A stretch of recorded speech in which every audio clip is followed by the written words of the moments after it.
Hi, today we are going to discuss a few concepts of capacitor and capacitance. So already we know what is meant by resistance and resistor, inductance and inductor. Now we are going to discuss what is meant by capacitor and capacitance. In general, electrical energy stored in terms of magnetic field in case of inductor. So that's what we discussed in earlier lecture.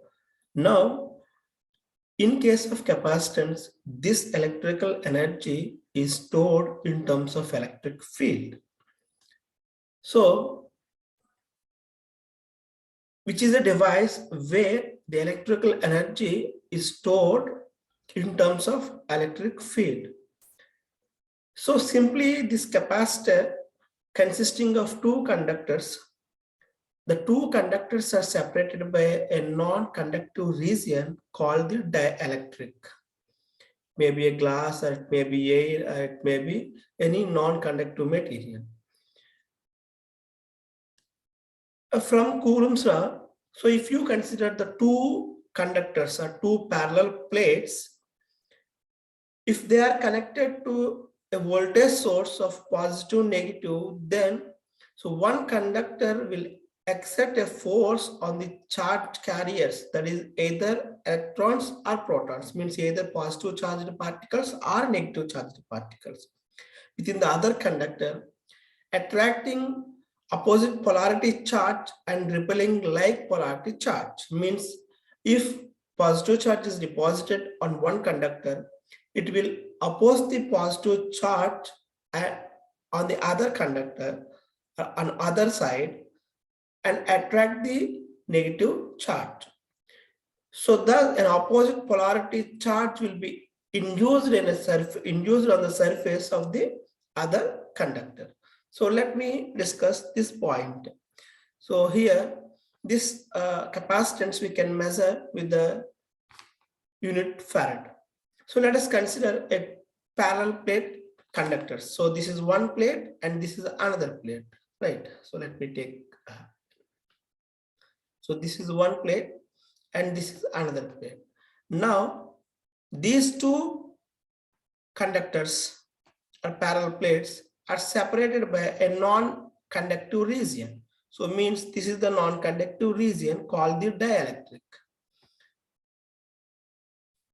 Now the distance between these two plates you can take as d, and the area of the plate or the conductor you can take it as a, because these are the parameters, geometrical parameters of the device. So one is the area of the plate or the conductor and another one is the distance between the two conductors. Only these are the two parameters we have here. Coming to the nature of material. So in between these two conductors we have dielectric, and that dielectric we can represent as a nature of material. Later we can discuss. Now see, so this is the one plate which is connected to a positive side of the supply. Here this is the positive side of the supply, and the negative is connected to the negative side of the supply. So therefore this positive will repel the positive and this negative will repel the negative, because like polarity charges will repel each other. So based on that concept, so the positive will repel the positive charge and the negative charge will repel the negative charge. However, unlike charges, our opposite polarities will attract towards each other. So if it is positive and if it is negative, so it will be attracted towards. Therefore, so positive particle will move like this and negative particles will move like this, means automatically the current direction is opposite direction of the negative charged particle movement. So therefore if the negative charged particles are moving like this, then the current direction will be in this way, right? So here a charge is deposited on each plate. So let us take equal charge will deposit. So let us take a plus q charge is deposited on positive side of the plate and the minus q is deposited on the other plate of the capacitor. Now let us consider the q is the positive charge on the first plate of first conductor, and the minus Q is the negative charge on the second conductor. So net amount of charge or the magnitude of the charge is Q.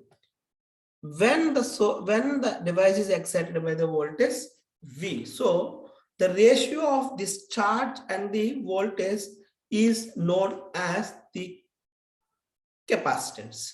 So the capacitance is defined the ratio of the charge deposited on the plate and the conductor of the capacitor by the voltage, right? So we can take the definition of the capacitance like that. So C is equal to Q by V. Now I can rewrite this equation as Q is equal to CV. So I can write the equation C is equal to Q by V as Q is equal to CV. Now this is the algebraic equation. Let us differentiate the both sides, because Q is charge deposited on the plate will vary with respect to time, and voltage also will vary with respect to time, and the C is the constant. Now differentiate the equation on both sides with respect to T, or take a small change of the charge and small change of the voltage. Now that is what the differentiation. So dq by dt will be equal to C into dV by dt. Now what is meant by dq by dt? So the dq by dt is nothing but rate of change of charge flow, right? Rate of change of charge. So we can call this rate of change of charge is nothing but current. So therefore the I is equal to C into dV by dt. So this is what the current and voltage relationship in case of capacitance. So that relation we can obtain from the basic concept of C equal to Q by V. So this is what the definition and the relation of capacitance. Now, actually, this particular device consisting of two parallel plates, each parallel plate of area A, and the parallel plates are separated, at the conductors are separated by a distance D, where they are separated with the help of a non-conductive region called as dielectric. So now we have geometrical parameters like area of the plate as well as the distance between the plates. And another one is nature of the material, that is dielectric material. So with the help of those two, we can write the equation of C. So the equation of C, what parameters influence this equation of C? Means the capacitance will be influenced by the distance of separation between the plates as well as the area of each conductor. So therefore, C is equal to epsilon A by D, where A is the parallel plate area. We are taking two equal plates, right? So therefore, the area of one plate you can take it as A. And the D is the distance between the two conductive plates. So these are the geometrical parameters. Now coming to the epsilon. So epsilon is the permittivity, because these two parallel plates are separated by the dielectric material. Means the dielectric material nature we can explain, we can express in terms of a constant, that is epsilon, because based on the material it will vary. If you place air, that epsilon is different. If you place glass, that epsilon will different because of the material nature. So epsilon will vary. So this epsilon is the permittivity.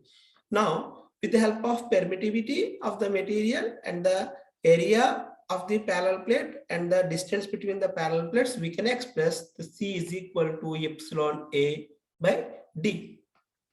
So this is what the expression of the C with the help of the geometrical parameters and the material, right? So now we got a relation with Q and V for C, as well as V and I in presence of C, and the actual C with respect to the parameters, geometrical parameters of the device. Now let us take the type of connections, because once if you know this relation, that is I equal to C dV by dt. So this is the relation where the current is related with voltage in presence of capacitance. So this is the equation. Now, once if you know this equation, now you can, because in any electrical circuit, we have this V and I, right? So in any electrical circuits, we have V, I, they are common. So additionally, the circuit may consisting resistors and inductors and capacitors. So if you know the relationship between the voltage and current in case of resistance, that is V is equal to IR, you can obtain the different type of interconnections.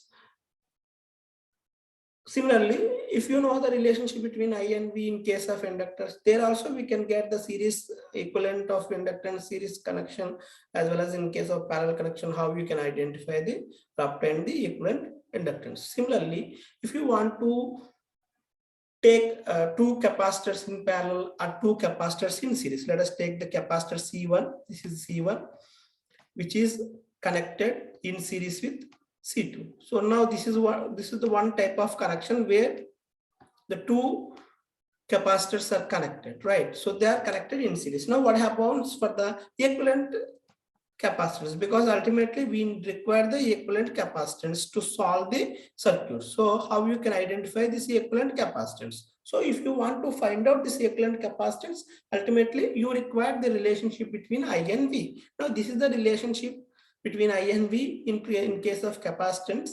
So that's what already we derived in the first slide. Now let us take that, because this is series connection. So I is same for C1 and C2, right? So if you take I1, so that is the current through the capacitance C1, then it becomes C1 into dV1 by dt.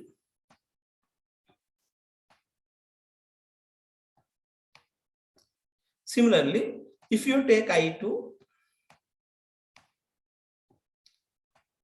so that is current through capacitor 2, so that will be C2 into dV2 by dt. Now, the relation in case of series connection is I is equal to the total current I is equal to I1, that is the current through the C1, and which is equal to I2, so that is the current through the C2. Both are same, I1 equal to I2, that is equal to I. So therefore, you cannot write a relation here. So therefore, what we have to do, you can take V1 is the voltage across the capacitor and V2 is the voltage across the capacitor 2. Now you have to write the expression in terms of V. So therefore, take V, so that is dV by dt is equal to 1 by C integral I dt. So sorry, into I, not integral, into I. Now for this expression, take integration on both sides. So if you take integration on both sides, it becomes V is equal to 1 by C integral I dt. So 1 by C integral I dt. Now see what happens. So if you use this, so V is equal to V1 plus V2. So it becomes 1 by C1 and 1 by C2. So therefore, in case of series connection, the equivalent capacitance is 1 by C equivalent will be 1 by C equivalent will be 1 by C1 plus 1 by C2. So that is the relation in case of series connection. Simply we have to substitute. So V1, C1, I1 here. We will get one relation. P2, I2, C2 in this. So I1 equal to I2 equal to I. Now you can combine V equal to V1 plus V2, so that you will get I is common. So it is 1 by C1 plus 1 by C2 into integral I dt. So that's why we are getting the 1 by C equivalent will be equal to 1 by C1 plus 1 by C2. That is in case of series connection. Similarly, if you apply the same principle for parallel connection, we are going to get C equivalent is equal to C1 plus C2. So these are the equivalent values of capacitance in case of series connection and parallel connection. parallel connection, right? So this is in case of parallel and this is in case of series. So this is what the type of interconnections. So one is a series connection, another one is a parallel connection. Of course, you can take n number of capacitors. They are combinations of series and parallel structures. Then one by one we can reduce and we can find out the equivalent capacitance. That is quite easy, right? So another way, another approach, actually you can take the same equation and you can write the equivalent circuit for this equation, because so V is equal to, actually, so if you take V, that is equal to 1 by C integral. So that integral is from minus infinity to t. So as we discussed in the last lecture, so in case of inductor, similarly in case of capacitor also, which is, sorry,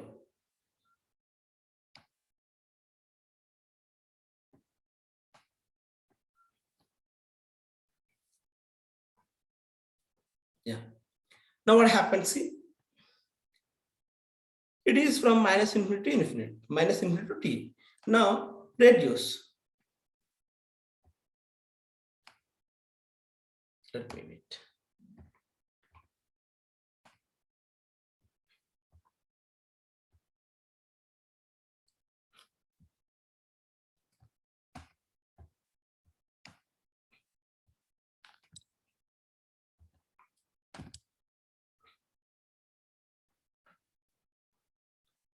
Right. So what I will do here, so this function I will split as 0 to t idt, and the rest is 1 by c. So this is the first part, that is 1 by c integral 0 to t idt. The rest will be 1 by c, that is initial condition, because that is from minus infinity to 0. So that is initial condition. So this second part of the equation is called the initial condition. Now this will be P naught of C. So this is what the initial voltage across the capacitance. In case of inductance, we are getting initial current. Now in case of capacitance, we are getting initial voltage. Now if you take the capacitance and that initial condition, we can include with the help of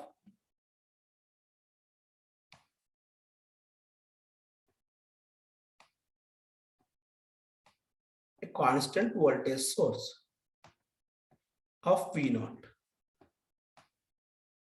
So this is what the total entire equivalent circuit for this relation, right? So in this way, we can explore the concepts. Of course, we have a differential equation and we can analyze that equation in frequency domain, and we can analyze that equation in time domain to, in case of DC circuits, we may get the transient concept. In case of AC, we may get the resonance concept. We have different concepts. With the help of that equation, we can understand easily. Later stages, one by one, we can discuss all these things. Okay, thank you.